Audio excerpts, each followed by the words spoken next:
Le forum sur le financement du contenu local bat son plein ici à la salle de conférence de Ouaga 2000. Nous recevons maintenant sur notre plateau le docteur Ousseini Tamboura. Il est juriste, expert en politique publique et ancien ministre de la Communication. Bonjour, mes docteurs, et bienvenue sur ce plateau. Bonjour, Nadine Zongo. Merci de me recevoir là. C'est un plaisir.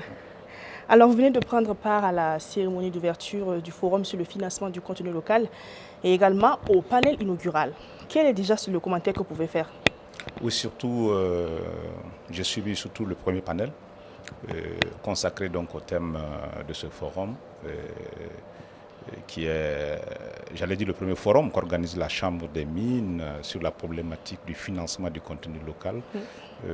Un sentiment de satisfaction parce qu'on adresse un vrai problème qui concerne les acteurs locaux, c'est-à-dire nationaux, du secteur des mines au Burkina Faso. Et puis, la richesse aussi des panels est à saluer parce que nous avions tous les acteurs représentés. Ça veut dire que vous aviez les secteurs, les sociétés minières, vous aviez les banquiers, vous aviez les PME qui sont dans la chaîne, j'allais dire, du contenu local. Et puis, naturellement, vous avez ceux qui sont détenteurs, sinon garants des politiques publiques, c'est-à-dire l'administration à travers le ministère des Mines. Et puis, j'ai particulièrement apprécié aussi la contribution du ministère de l'Économie et des Finances qui nous a fait une photographie de la contribution du secteur des mines à la croissance du PIB du Burkina Faso et qui rappelle que finalement les produits miniers, l'or a détrôné le coton dans les produits d'exportation. Tout ça, c'était vraiment intéressant à suivre. D'accord, une appréciation positive donc du docteur Ousseini. Oui. Le comité d'organisation est véritablement à féliciter. À féliciter, oui. Et qu'est-ce qui vous a motivé, docteur Ousseini, à prendre part au forum sur le financement du contenu local? Je suis motivé par deux choses. La première des choses, c'est que c'est un secteur qui attire un peu mon attention depuis quelques années. Et parce que, vous l'avez dit, je fais un peu dans les politiques publiques. Les politiques publiques, c'est cet ensemble d'organisations de l'intervention publique qui consiste à faire en sorte que les choses aillent très bien, que ce soit dans les secteurs économiques ou dans les secteurs financiers ou dans bien d'autres secteurs. Donc il y a une curiosité de recherche déjà qui attire mon attention sur ce forum. Et puis troisièmement, quoi qu'on dise, il ne faut pas manquer l'occasion d'apporter toujours aussi sa contribution, j'allais dire, à des sujets qui font avancer aussi notre pays. Oui. Et parlant justement des réformes, comme vous connaissez bien en politique publique, quelle est la liste que vous pouvez apporter sur les liens qui existent entre les mines, les institutions financières et également les fournisseurs de biens et services?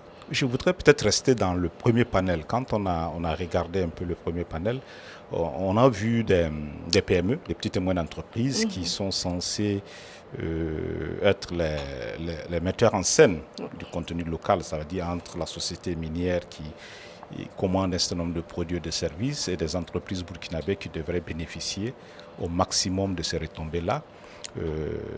On a vu aussi des banques à qui on a dit qu'elles ne finançaient pas, donc qui réagissaient à cette situation de fait. On a écouté aussi les sociétés minières qui disent oui, on est dans du business, nous on a fait notre part, c'est aux autres aussi de faire leur part. Et puis on a écouté aussi le ministère en charge des mines à travers un secrétariat permanent, je pense, du contenu local et qui semblait être, j'allais dire, un peu l'ouvrier qui tente d'organiser la chaîne du contenu local. Ce qu'il faut retenir, c'est qu'il y a un problème d'argent.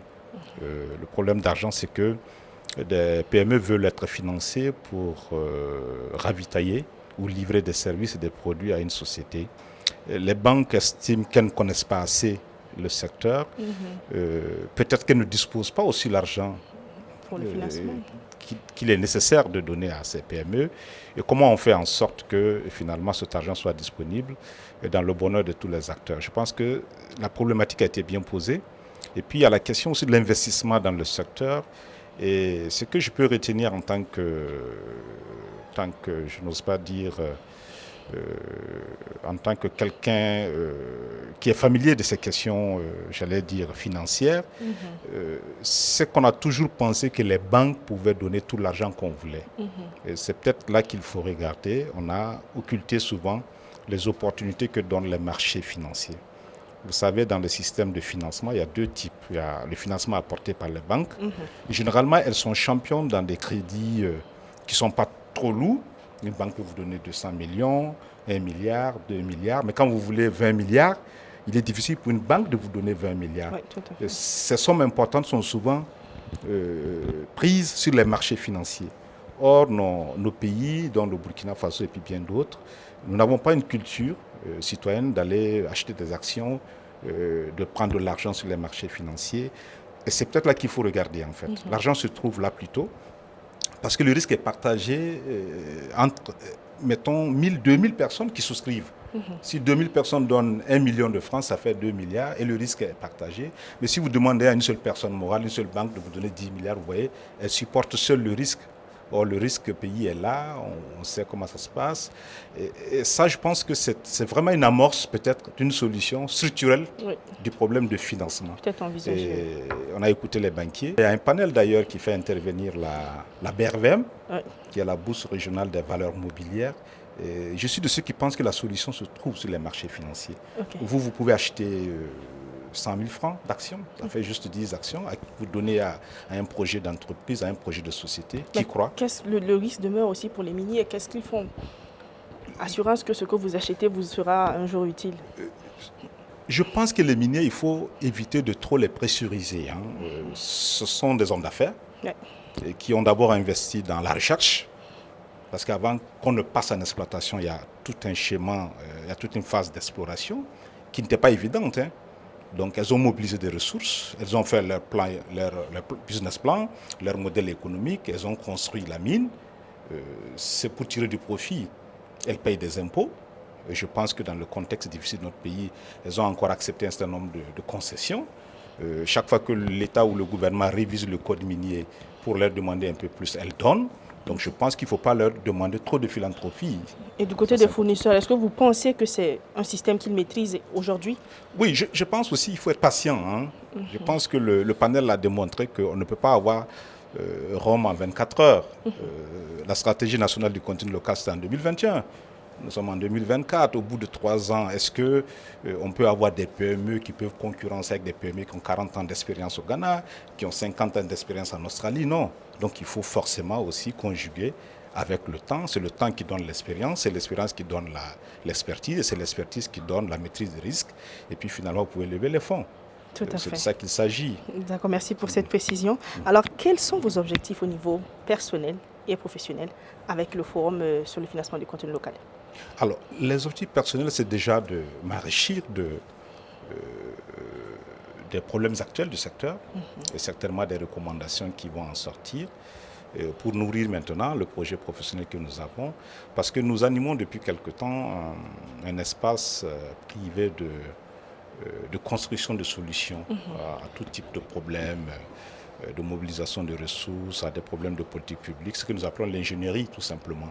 Donc à partir de là, nous pouvons faire en sorte que les groupes d'experts qui sont à mes côtés, qui travaillent sur des sujets avec des entreprises ou même sans saisine d'entreprise, nous sommes certains que ce forum va être le début peut-être d'une formulation de solutions plus complètes qui pourraient donc proposer non seulement aux petites et moyennes entreprises qui sont dans le contenu local, mais pourquoi pas même à la Chambre des mines.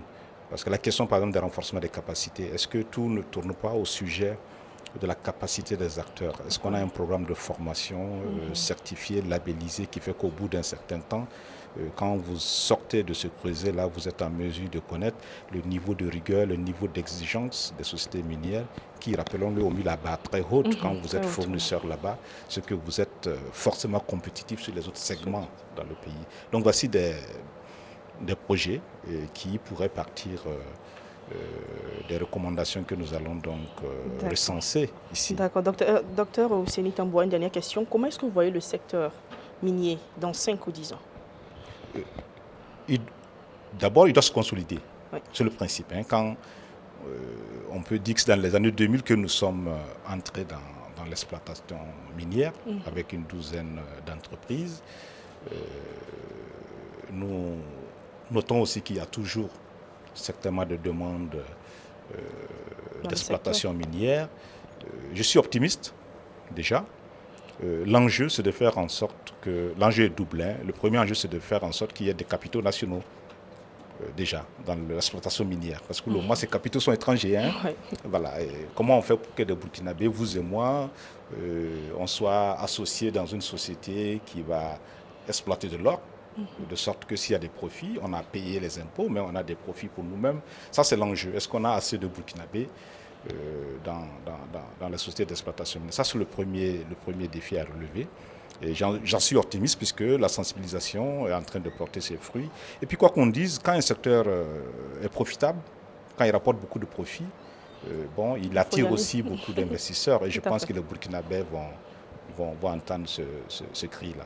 L'autre défi, c'est de faire en sorte que les PME tirent grand profit des sociétés qui s'installent. Parce que c'est quand même, vous l'avez écouté, hein, ça fait environ 2000 milliards de chiffre d'affaires en termes de contenu local, ça dit fournir du poulet, fournir du riz, fournir du transport, fournir un certain nombre d'équipements.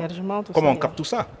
Voilà, ça c'est notre défi et je pense que les Burkinabés, en prenant conscience à partir d'un débat, le forum c'est un débat, on dit oui, on a un problème, on a des opportunités, on a des chances, comment on fait pour les capturer, comment on fait pour les transformer en bénéfice, en profit pour l'ensemble des Burkinabés. Oui, on peut être optimiste. D'accord. Oui. Merci, Dr Ousseini Tamboura. Merci d'être optimiste quant au secteur des mines. Merci à vous pour toutes ces précisions qui concernaient essentiellement les politiques publiques, pour ce qui est des mines, du financement et également des fournisseurs. Absolument. Merci à toutes et à tous d'avoir suivi cet entretien. Je rappelle que je recevais pour vous Dr Ousseini Tamboura. Il est juriste, expert en politique publique et pour ceux qui le savent, il était ancien ministre en charge de la communication. Merci. Merci beaucoup.